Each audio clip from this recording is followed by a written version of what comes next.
Welcome to the SharkPreneur podcast with Kevin Harrington and Seth Green. Kevin Harrington is the inventor of the infomercial, one of the original sharks from the hit TV show Shark Tank, and has generated over $5 billion in TV and digital direct response sales. Seth Green is the world's first trusted authority on cutting-edge direct response marketing, a best-selling author, and the only 3-time Marketer of the Year nominee.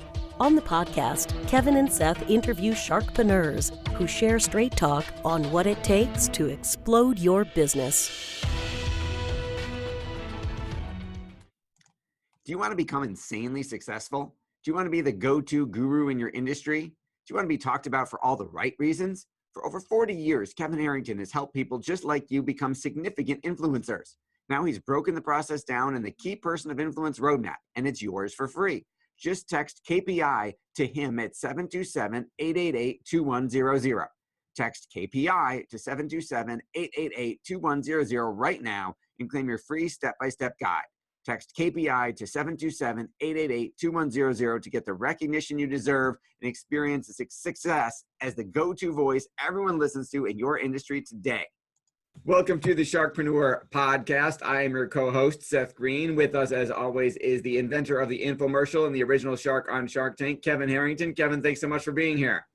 Hey, Seth, you know it. It's always a pleasure hanging out and talking to some cool people. So looking forward to today. Yes, we've got a very cool person today. We have Amanda Dobson joining us. She is the Director of Marketing for Rival Brands, started by none other than our friends Russell, Roland, Perry, and Ryan Dice over at Digital Marketer. Amanda creates amazingly irresistible offers, incredible funnels, and amazing advertising that generates millions of dollars every single month. Amanda, thanks for joining us.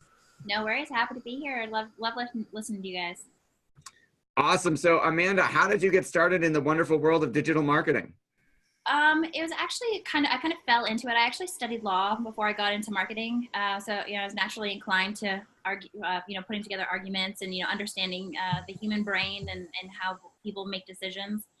And I actually was working at one of the top law firms in Toronto and decided that it wasn't really for me. So I moved home. I took a low-level, basic customer service job, working for a supplement business, and then started to get interested into, what they were doing online. And, I'd never seen this world of online marketing before.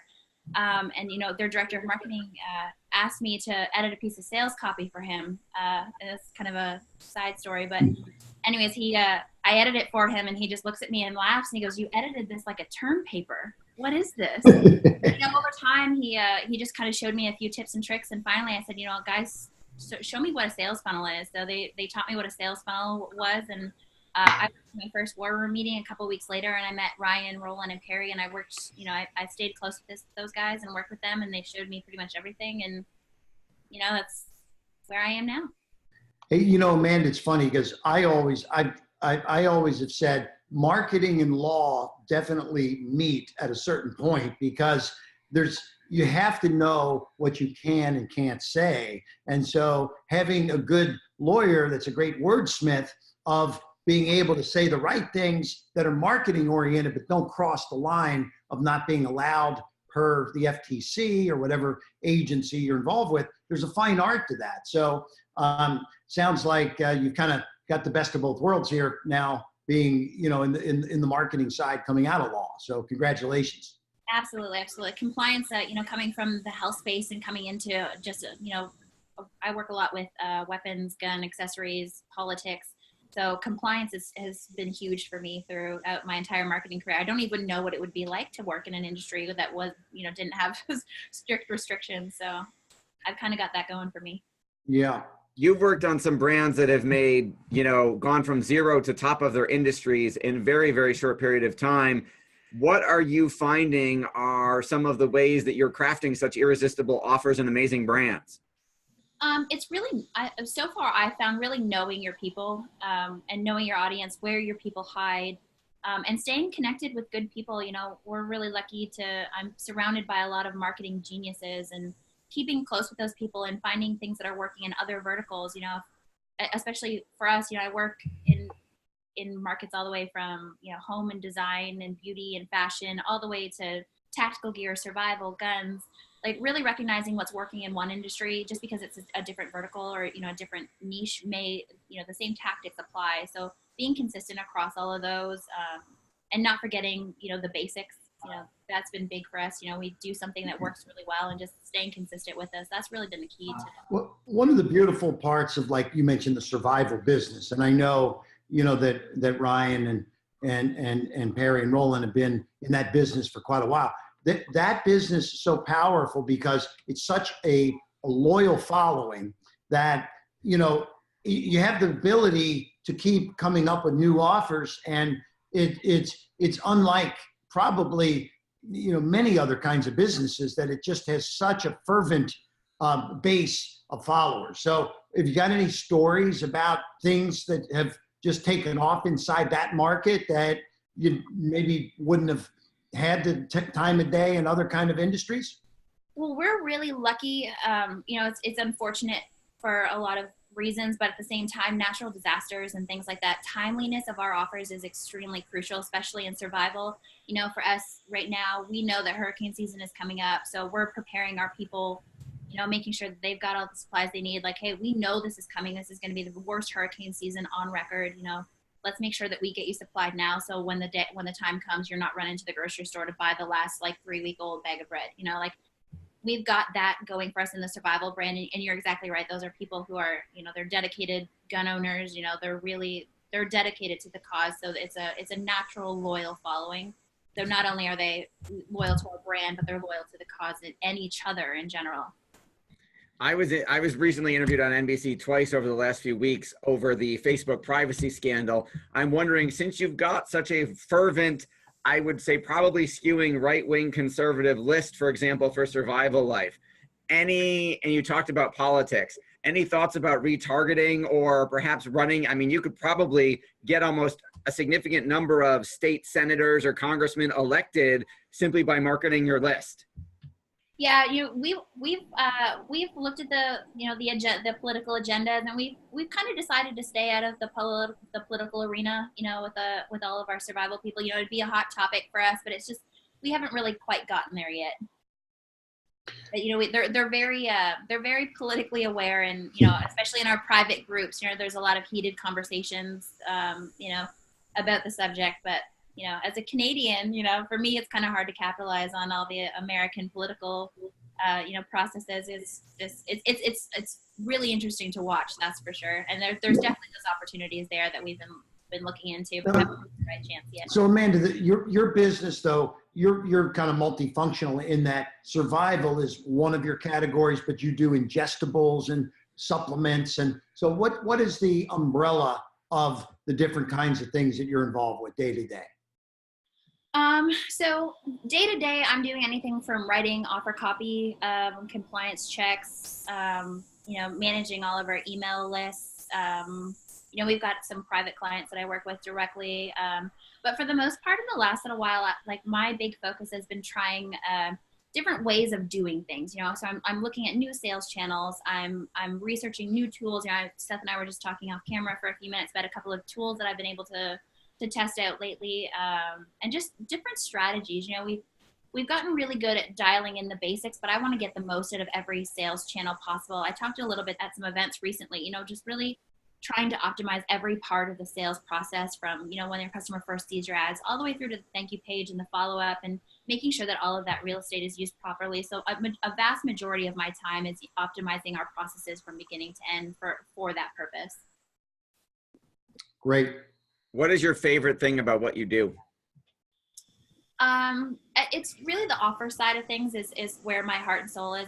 I think I was put on this earth to put together offers and write copy and compelling sales letters, and really understanding how the mind of our consumer works. If you walk into my house, it's funny because, you know, I've shot a gun once in my life, but I have every possible, you know, handgun, long gun, my house is just covered in those things. So that's kind of where I live. I kind of live in that messaging part of the business. I mean, you've achieved so much success with so many different verticals and so many different brands. What's your biggest challenge now? Scale is definitely always going to be a challenge for us, you know, especially with all of the algorithm changes with Facebook. You know, we're taking on the challenge, and we're finding new and creative ways to optimize all of our advertising. But that's our biggest challenge right now, is just we're creating offers that win. We just want to get them out there and, you know, find different ways to get eyeballs on them. So that's always going to be the challenge. But it's a good challenge to have. You know, we've got offers that convert. We just, you know, got to optimize the advertising process. So Amanda, I come out of the TV business for 30 some years, and TV viewership has declined by 50%. So 5 years ago, I started looking to digital and Facebook and some of the other channels where the eyeballs were shifting. But now, obviously, Seth just talked about Facebook's having some issues and they're changing their algorithms. Where do you have a go-to place for a test that you do? If somebody comes to you, they got a product and you're going to do a test, how do you go about testing it? Where do you take them? It really depends on the product. You know, sometimes we'll go directly to our email list if it's something where we want to get a super controlled test of a specific audience. You know, I've got lists in pretty much every niche out there, so I can get some pretty good data from our lists. But you know, we stick pretty tried and true with Facebook for the most part. We're not doing as much Google as we should be, but you know, we're scaling up in Google as well. But those are pretty much our primary channels for testing new offers. How about, and you doing anything on YouTube?